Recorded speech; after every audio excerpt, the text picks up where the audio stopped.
નમસ્કાર, હું છું કિરણ કાપુરે. તમે જોઈ રહ્યા છો નવજીવન ન્યૂઝ. પત્રકાર લેખક ઉરુષ કોઠારી આપણી સાથે છે અને મુદ્દાસર કાર્યક્રમ છે. આજે જે ચર્ચા છે તે નથુરામ ગોડસેનું પાત્રનું એક નાટક ભજવાઈ રહ્યું છે ગુજરાતમાં, હું નથુરામ. આ નાટકને લઈને વિરોધ છે, કોંગ્રેસ એનો વિરોધ કરી રહ્યો છે અને રાજકોટમાં જે વિરોધ થયો તો એ થોડો હિંસક થયો. ખરેખર આ ગોડસે એ પાત્ર શું હતું અને આનો વિરોધ કેવી રીતે થવો જોઈએ તે વિશે આપણે ઉર્વેશભાઈ સાથે વિગતે વાત કરીએ. ઉર્વેશભાઈ, સૌથી પહેલાં તો સરકારે આની મંજૂરી આપી દીધી છે આ નાટકની, એટલે એક તો આ નાટકની જે ગાંધી હત્યારા છે એ સાબિત થઈ ચૂક્યું છે, એની મંજૂરી કેમ આપીને પછી આનો વિરોધ જે રીતે થવો જોઈએ એ ગાંધીજીની વાત નથી બનતી. એમાં આ બે મુદ્દા છે શરૂઆતમાં. પહેલાં આપણે સરકારને પછી લાવીએ. ઓકે, આપણે પહેલાં વિરોધની વાત કરીએ કે આવું કશુંક થાય ને ત્યારે હવે એક અકારણ એક ગૂંચવાડો અને શું વલણ લેવું એવી મૂંઝવણ મેં બહુ ઠેકાણાસરના લોકોમાં જોઈ છે સોશિયલ મીડિયા પર. એટલે એવું છે કે કોઈ કહે છે ભાઈ હિંસાનો વિરોધ થવો જોઈએ, બાકી તો એમને કરવાનો અધિકાર છે, વગેરે વગેરે. આમાં મારી સમજણ એવી છે, અને એ કોઈ પેલા ગાંધીજીના અભ્યાસી તરીકે નહીં પણ ગાંધીજી વિશે થોડુંક જાણવા સમજવા માંગતા એક વિદ્યાર્થી તરીકેની છે, એ એવી છે કે આ નાટક ભજવવાનો અધિકાર હોવો જોઈએ ભજવનારને, અને એનો અહિંસક વિરોધ કરવાનો આપણને અધિકાર હોવો જોઈએ. અચ્છા, આવું જ્યારે હું એમ કહું છું ત્યારે બરાબર કે હિંસક વિરોધ છે એનો તો આપણે સ્વીકાર્ય હોય જ નહીં આપણને કદી કોઈ પણ વસ્તુનો, પણ વિરોધ છોડવા જેવો નથી. સામેવાળાને ભજવવાનો જેટલો અધિકાર છે એટલો જ મને વિરોધ કરવાનો અધિકાર છે. હવે વિરોધ કેવી રીતે કરવો, બરાબર, તો એના માટે આપણે અત્યારે ગાંધીજીનો સમય નથી. ખરેખર તો 1948માં પણ નહોતો, એટલે તો આપણે એમને મારી નાખ્યા, બરાબર છે. પણ આપણે એમની પાસેથી જે કંઈ સમજીએ તે એ કે, એટલે ધારો કે મારે વિરોધ કરવાનો હોય અથવા મારે કોઈ આવા સંગઠનને સૂચન કરવાનું હોય તો હું એવું સૂચન કરું કે ભાઈ અંદર જે ભજવાય છે એ ભજવાવાનું. આપણે વાંધો ભજવનાર સામે નથી, એ તો ભાઈ એમણે એમની વિચારધારા સ્પષ્ટ કરી દીધી છે, અથવા તો એ વ્યાવસાયિક છે, જે હોય તે. આપણે કોની ઉપર કામ કરવાનું છે? જે લોકો હોંશે હોંશે અંદર જોવા જાય છે, હોંશે હોંશે કે જિજ્ઞાસાથી, હું જાણતો નથી, પણ જે અંદર જોવા જાય છે એમને આપણે સમજાવવાના છે. તો ગાંધી મોડેલમાં પિકેટિંગનો એક ખ્યાલ હતો કે ભાઈ દારૂની દુકાન કે વિદેશી કપડાં વેચતી હોય એવી દુકાન હોય તો એવું નહોતું કે પેલા દુકાનદારો પર હુમલો કરો ને દુકાનો બંધ કરાવો. સ્વયંસેવકો, અને ખાસ તો આપણને બહુ નવાઈ લાગે આજે પણ કે સ્વયંસેવિકાઓ, જે સ્ત્રી રસોડાની બહાર નહોતી નીકળતી એ સ્ત્રીને બાપા દારૂની દુકાનની થોડેક અંતરે ઊભી રાખે. કેટલીક બહેનો, તમે કલ્પના કરો, એ દૃશ્યની કલ્પના કરો કે અહીંયા દારૂની દુકાન છે, એનાથી થોડેક આગળ ખાદીની સાડી પહેરેલી કેટલીક બહેનો ઊભી છે, અને એ કોને સમજાવે છે? ત્યાં દારૂ પીવા જનારાને, વિદેશી કાપડ લેવા જનારાને. તો આ એક ભૂમિકા છે. બીજી એવી છે કે ભાઈ અંદર ગોડસેનો મહિમા થઈ રહ્યો છે, ઠીક છે, લોકશાહીમાં એનો પણ અધિકાર છે, પણ બહાર આપણે એ નાટકમાં ફેક્ચ્યુઅલી કેટલી ભૂલો છે, કેટલા અર્ધ સત્યો છે, કેટલા જૂઠાણા છે. આપણે બહાર એનું પઠન કરો શાંતિપૂર્વક, પોલીસની પરવાનગી લઈને, અને પોલીસ આમાં પરવાનગી આપવાની, અંચાઈ નહીં કરવાની.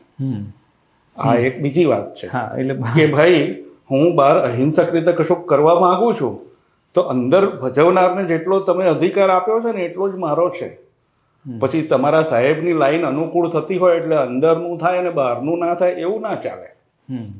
તો હું બહાર આવી રીતે જાહેરમાં એ નાટક ગોડસે અને ગાંધીના સંબંધો, કેવી રીતે ગોડસેનું આખું જે અર્ધસત્ય અને જૂઠાણું છે એ ચલાવવામાં આવે છે, એની વાત એકદમ શાંતિપૂર્વક ને અહિંસક ધોરણે કરવાનું પસંદ કરું.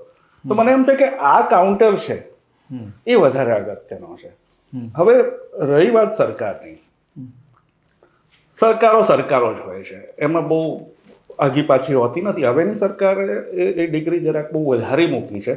બાકી મેં કહ્યું એમ કે ભાઈ હોલની અંદરનો કાર્યક્રમ થશે અને બહાર આવું કશું નહીં થાય એવું નક્કી કોણ કરે? ચાલો હું આને બીજી રીતે કહું.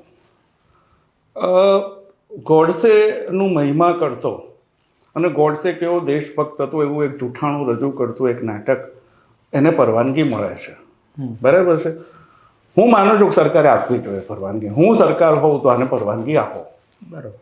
પણ કાલે ઉઠીને હું સાવરકરના આંદામાનમાંથી અંગ્રેજ સરકારને લખાયેલા માફી પત્રોનું પઠન કરવા ઈચ્છું છું, તો આ સરકાર મને પરવાનગી આપશે?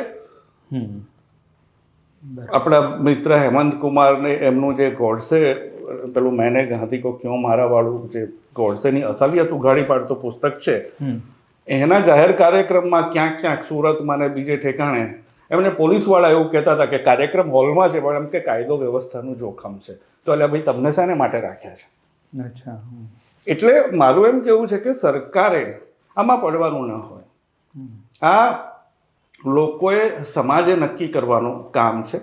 સરકારે ત્યારે વચ્ચે પડવાનું આવે જ્યારે serious law and order situation હોય. તમને એવું હોય કે ગોડસેનું નાટક ભજવાવાનું છે અને બહાર લોકો પથ્થરમારો કરવા આવશે, તો હું સરકાર હોઉં તો હું ત્યાં પોલીસ મોકલું અને પથ્થરમારો કરનારાને પકડાવું. એ જ વસ્તુ સાવરકર કે બીજી XYZ વસ્તુ હું કરતો હોઉં જે સરકારને અનુકૂળ નથી, અને એમાં સરકારની કે બીજી કહેવાતી સામાજિક સંસ્થાઓની બીજી ત્રીજી પાંખમાં આવીને ગુંડાગીરી કરે, ત્યારે સરકારે એટલી જ કડકાઈથી કામ લેવું પડે. આ નથી થતું ને એટલે અવઢવ ઊભી થાય છે. પણ આપણે હિટલર ને ગોડસેને સાથે સાથે નથી મૂકતા, કારણ કે હિટલર તો શાસક હતો. પણ હિટલરનું જે જર્મનીમાં અત્યારે એમને નાયક તરીકે ક્યાંય ચિતરવામાં નથી આવતા, પણ અહીંયા આ ગોડસેમાં હવે એવો ટ્રેન્ડ છે. એ છે ને એ બહુ જૂનો ટ્રેન્ડ છે. અને એમ તમે જુઓ ને તો ગાંધીજીની હત્યા થઈ, આ લોકોએ કરી, બહુ આયોજનપૂર્વક કાવતરું કરીને કરેલી હત્યા હતી. એટલે કોઈ ગાંધીજીની એક વસ્તુ ન ગમી અને એમને મારી નાખ્યા ઉશ્કેરાઈને એવું નથી. તો એની આપણે પછી વાત કરશું.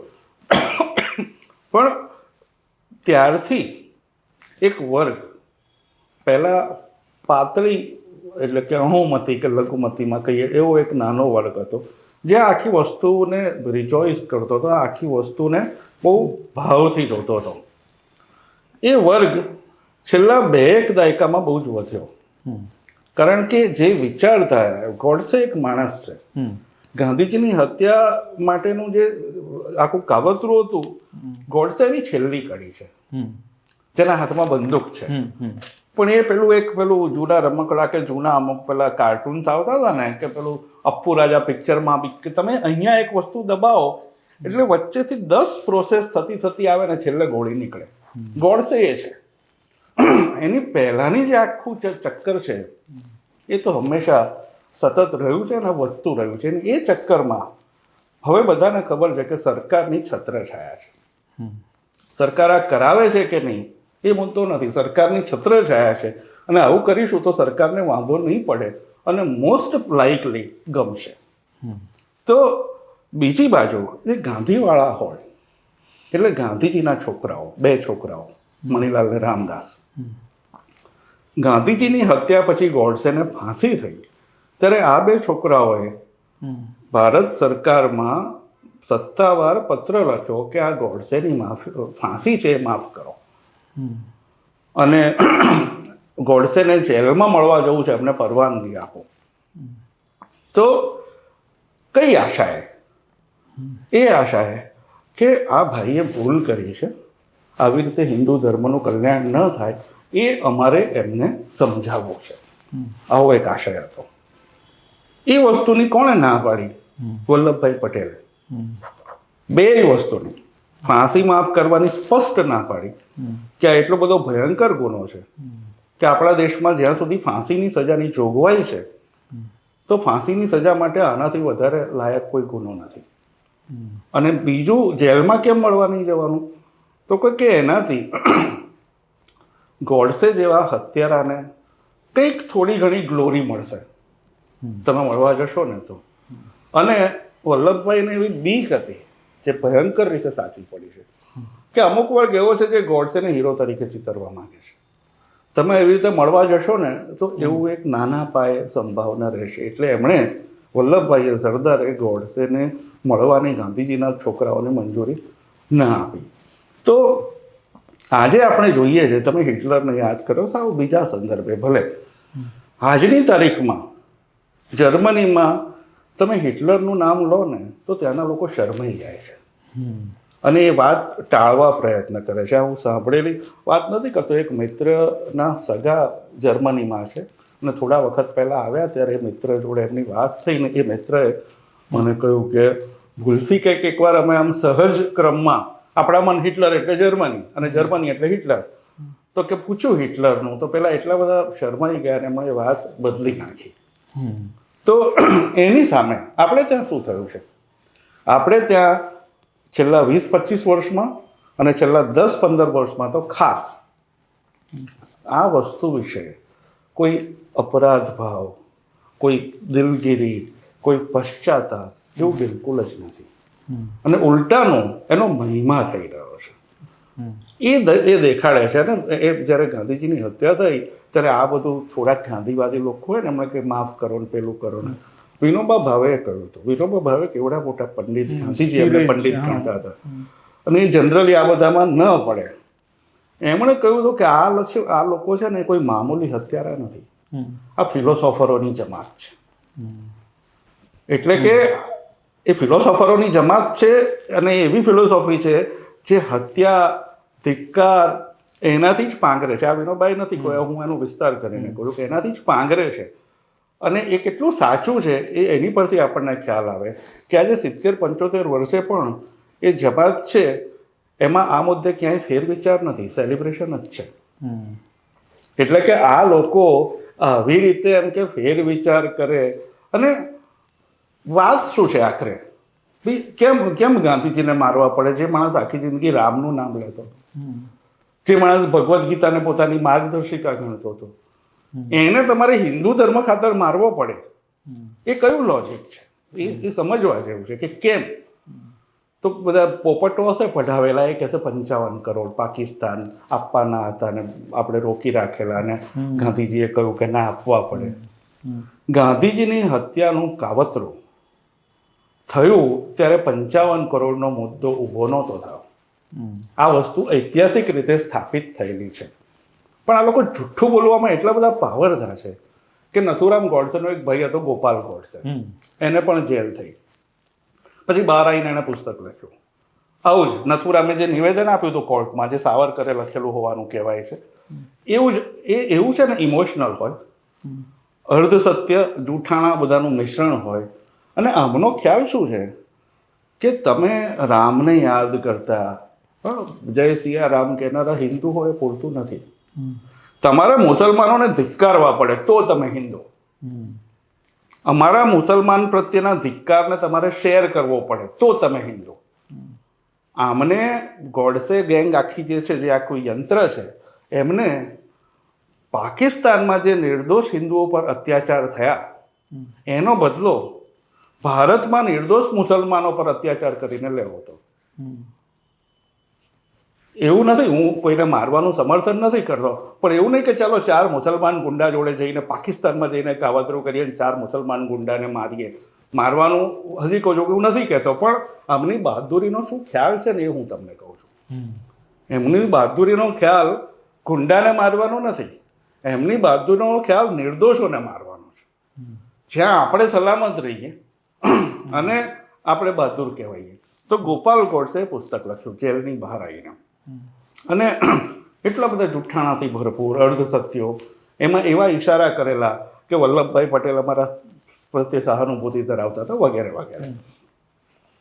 પછી મહારાષ્ટ્રના એક બહુ જ મોટા સાહિત્યકાર નરહર કુરુંદકર, એને ગોપાલ ગોડસે, આ બધા ચેમ્પિયન પ્રજા, એટલે એમને ખબર પડે કે આપણે જૂઠાણું છે, હવે એને કોઈક રીતે રિસ્પેક્ટેબિલિટી, સન્માન તો આપવું પડે કે જેથી લોકો ગંભીરતાથી લે. તો એણે નરહર કુરુંદકરને કીધું કે તમે આ પુસ્તકની પ્રસ્તાવના લખી આપો.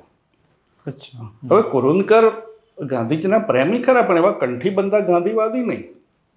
એમણે એ પુસ્તકની પ્રસ્તાવના લખી અને પેલા એ અંદર જે દેખીતા જૂઠાણા કે અર્ધ સત્યો ચલાયા છે એને કુરુંદકરે પ્રસ્તાવનામાં નોંધ્યા. બહુ જ શુદ્ધ મરાઠીમાં અને બહુ સારી રીતે અને વિવેકપૂર્વક, કારણ કે પુસ્તકની પ્રસ્તાવનામાં એ છપાવવાનું હતું. હવે એવું છે કે કુરુંદકરે લખવાનું કહેલું, કુરુંદકરનું એવડું મોટું નામ, એટલે ગોપાલે પહેલી આવૃત્તિમાં તો આ પ્રસ્તાવના છાપી, પણ એ પછીની બધી જ આવૃત્તિમાં પ્રસ્તાવના કાઢી નાખી, કારણ કે એમાં એનો જે ખેલ હતો એ ઉઘાડો પડી જતો હતો. એટલે ત્યાર પછી જે સાબરમતી આશ્રમનું સુરક્ષા અને સ્મારક ટ્રસ્ટ છે એણે કુરુંદકરની એ પ્રસ્તાવનાનું ગુજરાતી કર્યું અને પુસ્તિકા શહીદી ગાંધીની કે ગોડસેની, ગાંધીજીની કે ગોડસેની, કુરુંદકરે પણ પછી એ પ્રસ્તાવનાને એમના બીજા કોઈ મરાઠી નિબંધ સંગ્રહોમાં એવી રીતે લીધી. તો આ લોકોનું આખું તંત્ર આવી રીતે ચાલે છે.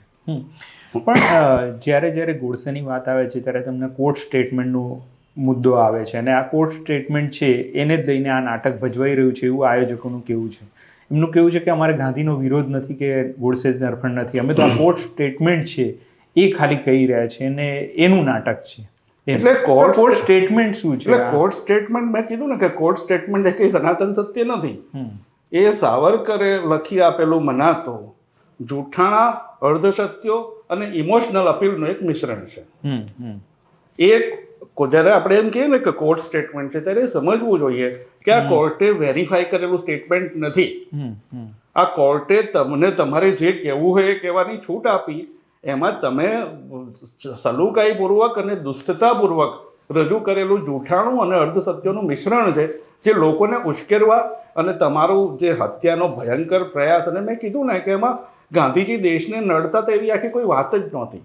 ગાંધીજી એમને એટલા માટે નડતા હતા કે અહીંયાના નિર્દોષ મુસલમાનો પર પાકિસ્તાનમાં જે થયું એનો બદલો લેવો હોય તો એમાં ગાંધીજી નડતા હતા, એટલે એમણે માર્યા. ને એ વસ્તુને જસ્ટિફાય એમણે આ કોર્ટ સ્ટેટમેન્ટમાં કરી છે. હવે કોર્ટ સ્ટેટમેન્ટથી કોર્ટે પ્રમાણિત કરેલું નથી. ઓકે, હવે છેલ્લો સવાલ કે ગાંધીજીને તો આખા દુનિયામાં હવે એમનો મહિમા ગવાય છે, પણ આ આપણે જ્યાં ગુજરાતમાં ગાંધીનું જન્મસ્થાન છે ત્યાં એ ગાંધીને એ રીતે નથી જોવામાં આવતા. એનું તમે શું કારણ જુઓ છો? એ સમાજ કેવી રીતે? ના, એટલે એ બહુ દુઃખદ છે ગુજરાતમાં અને ભારતમાં પણ. એટલે જો એવું છે કે ગાંધીજીની બધી વાત જોડે સંમત થવું જરૂરી નથી. એ એવડા મોટા માણસ છે, એમણે એટલું બધું લખ્યું છે, એમણે કેટલુંક ચાલુ વર્તમાન કાળને અનુલક્ષીને લખ્યું, કેટલુંક શાશ્વત લખ્યું. તો આપણે કયા ગાંધીજીના કયા મૂલ્યોને, આપણે ગાંધીજીના કયા મૂલ્યો જોડે એન્ગેજ થવું, વિરોધ કરવો, ટીકા કરવી, સ્વીકારવા, અપનાવવા, એ બધું થઈ શકે. પણ ગુજરાતમાં